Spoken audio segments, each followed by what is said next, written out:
Good afternoon and welcome back, ladies, gents and Pikachus. Let's have a little talk about words. Why do we call ourselves things, these labels? So we might call ourselves, I don't know, British, Christian, Japanese, Muslim, woman, man, these kind of things. Why do we call ourselves with labels like this? What do those labels actually mean in practice? And why is it important that we actually respect those things? So to start with, the reason we use these labels is because they differentiate us and we are all unique individuals. For instance, you might be a Japanese woman who is a Christian, and that means you're going to tell people, I'm a Japanese woman who's a Christian. That means treat me like a Japanese woman who's a Christian. Give me the rights and the respect that a Japanese Christian woman deserves. That's the reason why we use those terms. And how do we know how to treat someone who is a Japanese woman who is a Christian? Well, we have laws and we are educated when we are young. This is the way you treat a woman. This is the way you treat someone who is Japanese who has moved here. This is the way you treat someone who has Christian beliefs. It's a respect thing. That's why those labels exist. We give ourselves labels to let other people know how we would like to be treated and to give them some indication of how we are likely to be treating them. So therefore we have gender labels, we have religion, culture labels, we have all different kinds of labels. And they are useful as long as they are accurate, right?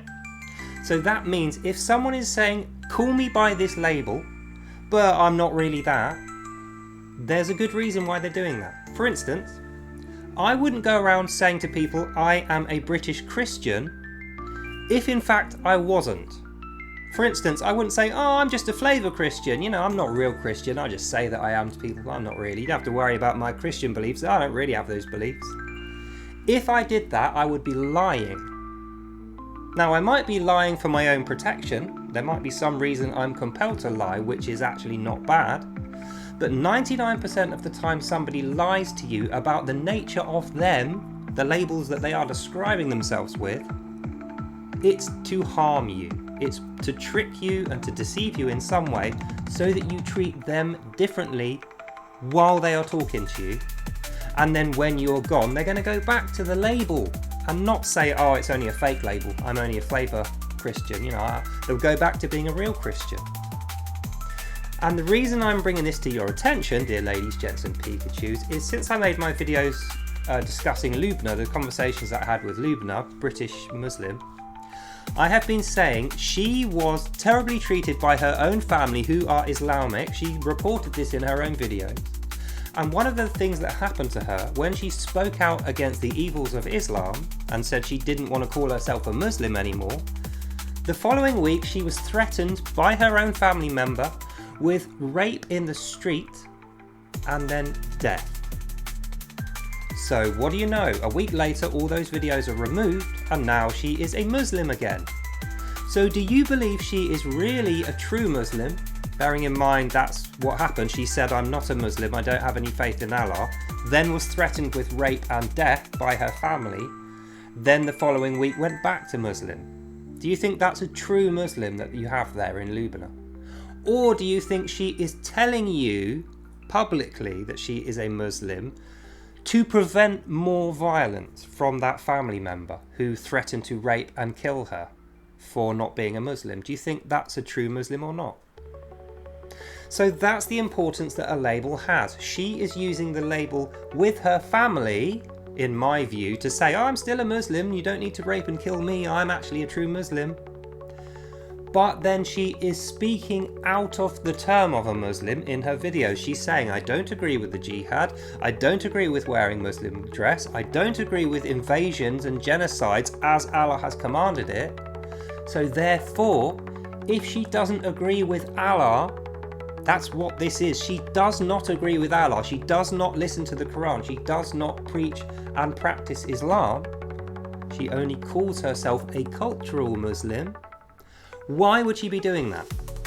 If not to safeguard her own safety because of her family member that threatened to rape and kill her. That's the summary of this video. There is a difference between Islam and every other label you're going to find. There is no one who has to say at home, I'm a woman, and then go out in the world and say, I'm not really a woman, I'm only saying it so they don't kill me at home.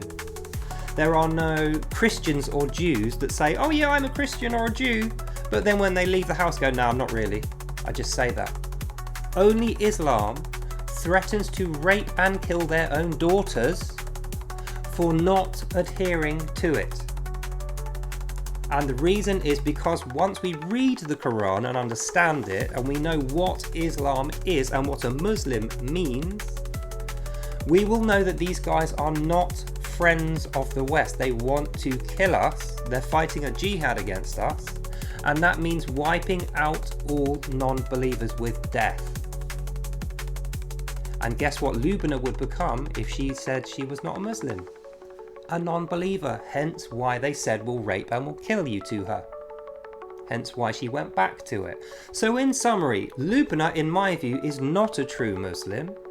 Even though she calls herself one, it's under duress of violence. She does not want to be threatened with rape in the streets by her own family and then death by beheading. So that means because she's a public figure, she is compelled through that threat of violence from her own family to tell you that she is a Muslim.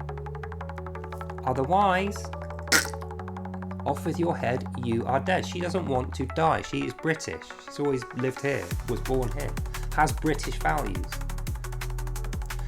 So keep that in mind when you are speaking to people who have anti-Islamic views like Lubna. They are not Muslims because they don't worship Allah and follow his commandments, and they don't fight for his cause of the holy jihad. They are the things which make a person a Muslim. Worshipping only Allah and following his commandments, fighting the cause of Allah, which as we know is the jihad, which is the murder, the mass murder of everybody on this planet who does not worship Allah and nobody else. So keep that in mind. These people are very tricky, not always for a bad reason. Lubna is doing it for a good reason. She doesn't want to end up raped and dead in the street via her own male family members who did physically threaten that on her. She made a video about it and then it was deleted. And then afterwards went back to telling us that she was a Muslim. She is not a true Muslim. She does not worship Allah. She doesn't believe in Allah.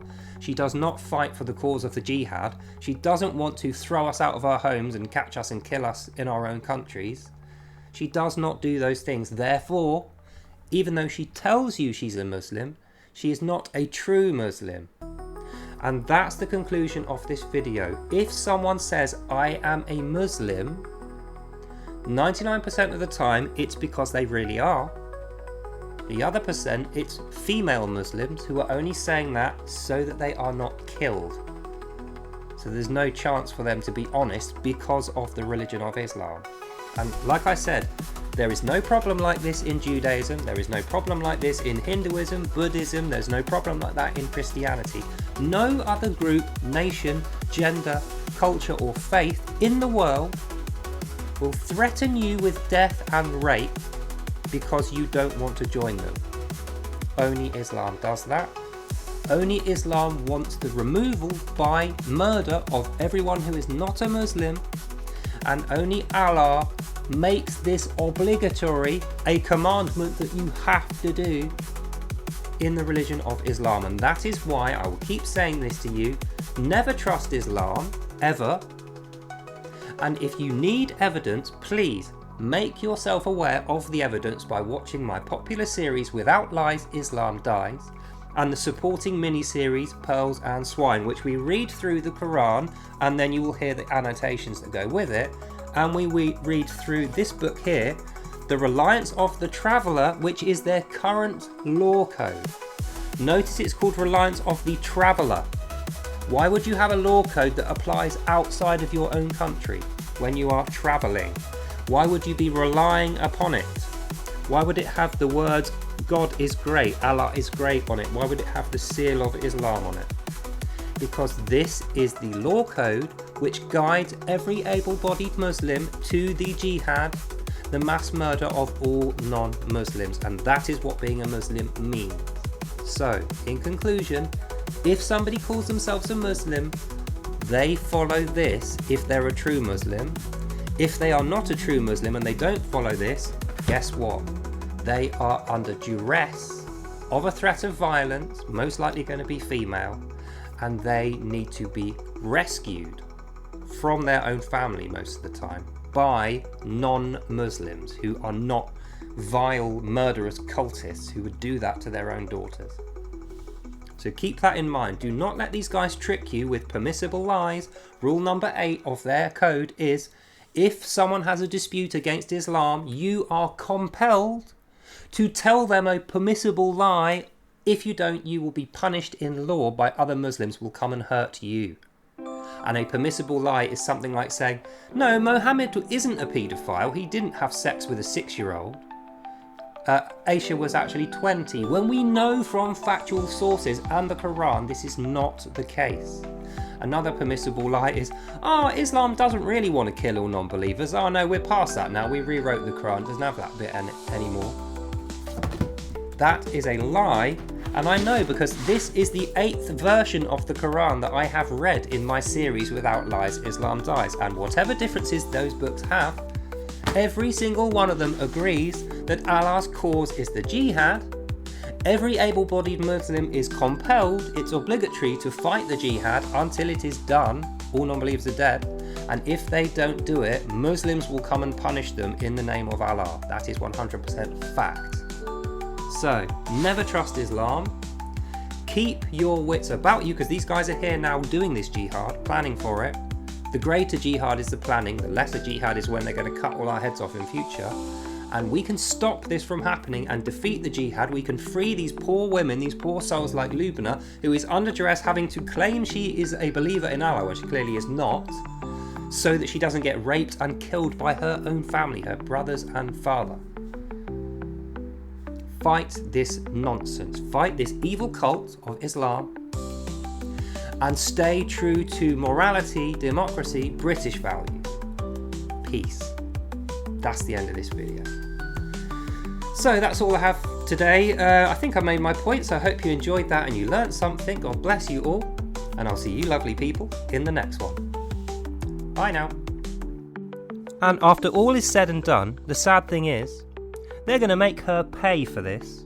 Her insolence towards Allah, despite she's a lovely person who's never hurt a fly, they are going to offer her violence, mark my words.